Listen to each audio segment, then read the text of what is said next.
बिहार के जो नेता हैं उन लोगों को मनीष कश्यप से डर था, तो फिर बिहार के नेताओं को इन पे ऐसे लगाना चाहिए था। तमिलनाडु सरकार ने क्यों लगाई? ये लोग का मीटिंग बैठता है, वहां पे जाकर प्रदर्शन करेंगे कि मनीष कश्यप को रिहा करो। अगर मनीष कश्यप बिहार में आते हैं तो हकीकत में ये काम होगा। और तेजस्वी यादव के जो पिताजी हैं लालू यादव, इनका कभी भी तमिलनाडु से कोई रिलेशन नहीं था, चाहे बिहार के नीतीश कुमार को भी कभी भी रिलेशन नहीं था। लेकिन नए नए जो ये मुख्यमंत्री उप मुख्यमंत्री बने हैं तेजस्वी यादव, इनका ज्यादा तमिलनाडु से कनेक्शन। इनके स्टालिन और चाहे बिहार का तमिलनाडु का रिश्ता होता तो सीएम आपस में मिलते, लेकिन ये पर्सनल रिश्ता, इसीलिए आपस में ये लोग रिश्ता काफ़ी खास है और काफ़ी गहरा है। मैं चाहूँगा एक बार आप भी थोड़ा जांच कीजिए कि कौन सा रिश्ता है, और इसी रिश्ते की वजह से कहीं ना कहीं मनीष कश्यप उधर जाके आज सजा काट रहे हैं। पिछले दिनों से मनीष कश्यप का जो मुद्दा है वह काफी वायरल होने लगा है। वह इसलिए कि मनीष पिछले 27 तारीख को अपने ही जिला के बेतिया कोर्ट में पेशी देने वाले थे और वह पेशी किसी कारणवश नहीं हुआ। और आप कह सकते हैं कि मनीष कश्यप के जो भी समर्थक हैं उनको बाहर निकालने के लिए तमाम आंदोलन, तमाम धरने करते रहते हैं। और इस पर हमारे साथ बात करने के लिए मौजूद हैं द रियलिटी के फाउंडर दीपक जी, और हम दीपक जी से बात करेंगे मनीष कश्यप के बारे में, मनीष कश्यप के मुद्दों को लेकर के।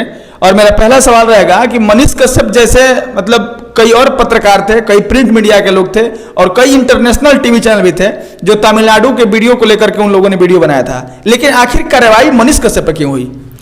मनीष कश्यप से पर्सनल बिहार सरकार के कुछ नेता हैं, उनसे पर्सनल चिढ़ था, पर्सनल दुश्मनी था, इसीलिए केवल मनीष कश्यप से ही हुआ है। अगर ये हकीकत में फर्जी वीडियो बनाने की वजह से तमिलनाडु की सरकार एनएसए लगाती है तो बिहार के, मेरे ख्याल से पूरे इंडिया के कोई भी ऐसे मीडिया वाला नहीं था जो इस खबर को चलाया नहीं था कि तमिलनाडु में बिहार मजदूरों को मारा जा रहा है। सारे मीडिया ने चला, चाहे जो प्रिंट मीडिया हो, स्ट्रीम मीडिया हो, चाहे लोकल यूट्यूबर हो, चाहे कोई भी हो, सब ने इस खबर को चलाया है। लेकिन केवल मनीष कश्यप के ऊपर ही एनएसए लगा है। इससे साफ तौर पे पता चलता है कि इससे पर्सनल कुछ बात है, पर्सनल दुश्मनी है।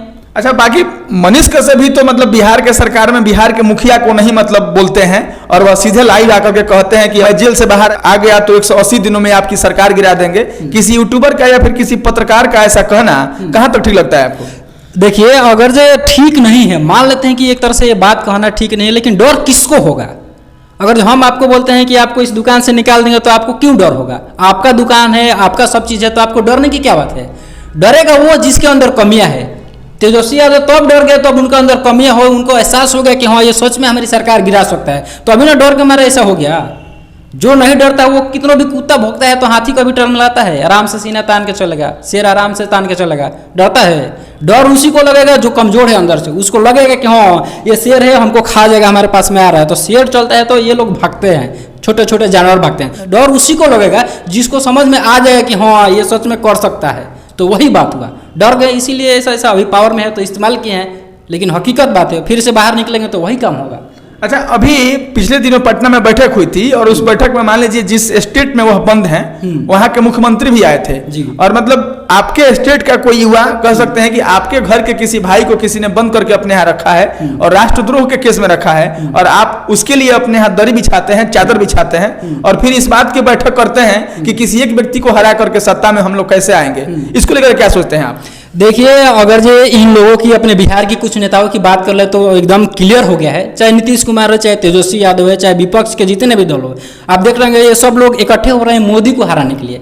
इनकी खुद की कोई औकात नहीं है, इनकी ही इज्जत इनके ही स्टेट में नहीं है, ये बात करते हैं मोदी को हटाने के लिए। इसी के लिए ना बैठक हो रही है। किसके लिए हो रही है? अब जाके जनता में रिव्यू लीजिए, जनता का तेजस्वी यादव का कितना रिस्पेक्ट लोग करते हैं, खुद जनता बता देंगे। नीतीश कुमार का कितना लोग रिस्पेक्ट करते हैं, खुद जनता बता देंगे। गालियों से लोग बात करते हैं इनको लिए, क्या ये लोग किए हैं? खाली विपक्ष को इकट्ठा करने से थोड़ी ना बन जाएगा। आप कुछ कीजिए, देखिए मोदी क्या है। कभी देखे हैं 4 पार्टी को मीटिंग करते हुए? कभी देखे हैं मोदी को? अकेले सीना तार के चलता है और सीना तार के माइक पे एकदम भाषण देगा तो लाखों लोग उसके पास आते हैं। लेकिन और सारे जो नेता लोग हैं ना, पैसा दे दे के आदमी को बुलाया जाता है। लेकिन मोदी के रैली में ऐसा कुछ नहीं होता है, क्योंकि उनका काम बोलता है, काम किए हैं तभी ऐसा हुआ है। मनीष कश्यप को भी आज इतना लोग चाह रहे हैं तो मनीष कश्यप का काम है, उसकी सच्चाई है और ईमानदारी की वजह से आज लोग इतना लाइक करते हैं। नहीं तो एक अच्छा सा मतलब एक यूट्यूबर, ना ही कोई पॉलिटिकल नेता है, ना ही बैकग्राउंड उतना स्ट्रॉन्ग है, फिर भी इतना ज़्यादा फैन फॉलोइंग कोई आम बात नहीं है। काम है, इसीलिए उसके लोग फैन फॉलोइंग है। ये लोग क्या है, बाबूजी भी नेता था, पिछले 18 साल 20 साल से भी सीएम नीतीश कुमार है, फिर भी इनकी जनता क्या है, थू थू करती है। तो इनका काम ही ऐसा है, थू थू करने वाला। तो कितनों भी कुत्तों को बुला ले, लेकिन शेर का सामना ये लोग नहीं कर सकते हैं, बात साफ है। ये सब ठीक है, लेकिन अगर मनीष कश्यप पे एनएसए लगाना था तो बिहार की सरकार लगा देती उनको राष्ट्रद्रोह के केस में अपने हाथ बंद कर लेती। लेकिन समझिए कि तमिलनाडु की सरकार ने उन पे एनएसए लगाया है, और आप कह रहे हैं कि मतलब बिहार के जो नेता हैं उन लोगों को मनीष कश्यप से डर था, तो फिर बिहार के नेताओं को इन पे एनएसए लगाना चाहिए था, तमिलनाडु सरकार ने क्यों लगाई? बिहार सरकार अगर जो एनएसए लगा देती ना तो सरकार ऐसे डगमगा आ जाती है। जो सीएम बैठे हैं ना कुर्सी पर, उनका कुर्सी गिर जाता, खाली पैर मुंह लेके आते समाज में। इतना मनीष कश्यप का पावर था। एनएसए लगाने की तो बात छोड़िए, मनीष कश्यप को अगर ये लोग बिहार में रख लेंगे ना तो हर दिन हर एक रोड पे मनीष कश्यप का समर्थक उस जेल में जाएंगे, उस कोर्ट में जाएंगे, और सरकारी अधिकारी जहाँ पे ये लोग का मीटिंग बैठता है वहाँ पे जाकर प्रदर्शन करेंगे कि मनीष कश्यप को रिहा करो। अगर मनीष कश्यप बिहार में आते हैं तो हकीकत में ये काम होगा और डेली होगा, और इसी के डर के वजह से बिहार सरकार उसको शिफ्ट किया है तमिलनाडु में, ताकि वहाँ पे जाकर शांति से रहे। काफ़ी क्योंकि डिस्टेंस काफ़ी ज़्यादा है और बिहार में सब लोग मजदूर हैं, उतना दूर जा नहीं सकते हैं, उनके सपोर्ट में आ नहीं सकते हैं, यही बात है। अगर कोई तमिलनाडु सरकार में कोई कार्यक्रम होता है, कोई बैठक होता है, तो मुख्यमंत्री जी खुद नहीं जाते हैं, उनका तबीयत खराब हो जाता है अचानक से। बाकी इसको लीड करने के लिए तेजस्वी यादव जाते हैं तमिलनाडु में। इसके पीछे क्या खेल है?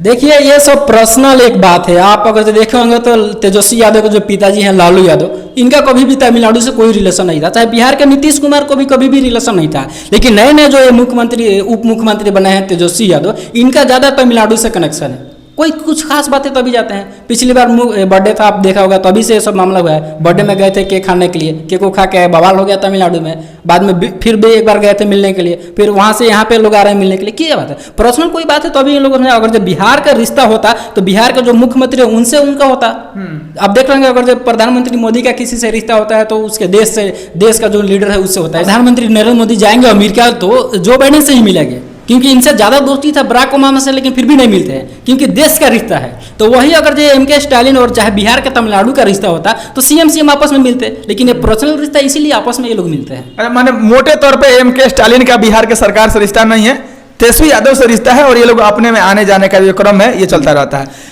रिश्ता काफ़ी खास है और काफ़ी गहरा है। मैं चाहूँगा एक बार आप भी थोड़ा जांच कीजिए कि कौन सा रिश्ता है, और इसी रिश्ते की वजह से कहीं ना कहीं मनीष कश्यप उधर जाके आज सजा काट रहे हैं।